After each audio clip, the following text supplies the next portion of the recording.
So today we have with us Raymond Short, who is our fight coordinator on Outlying Islands.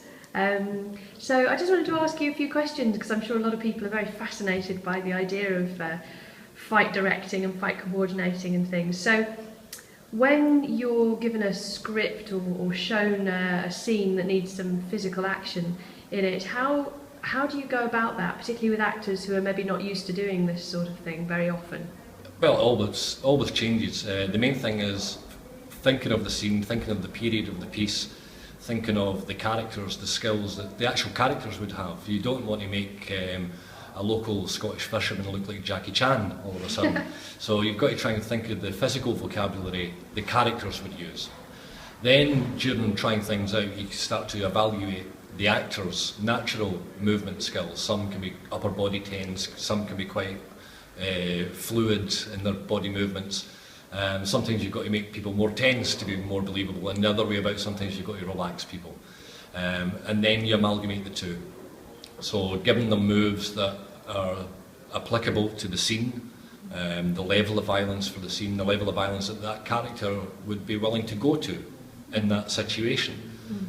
So it doesn't suddenly go from somebody pushing somebody and they're getting their throat slit. There's got to be a logical progression. The story of the play and the story of the characters doesn't stop to have a fight. It's always got to move and carry on the story. So it's about making it safe, giving them moves that everybody's happy with, and suit the piece at that time, whether that's weapons or just a basic barroom brawl. It's got to sit naturally within the scene and the world of that play. And once it's safe, they're happy, they've got to get into their bodies and learn it before they can actually start to act. Because what happens if they act too early, because people and the actors are thinking fight, you go fight, and the tension just goes right through the body. What they've got to do is make sure the body can go through the moves relaxed and safely and in control, and then they can act from the neck up.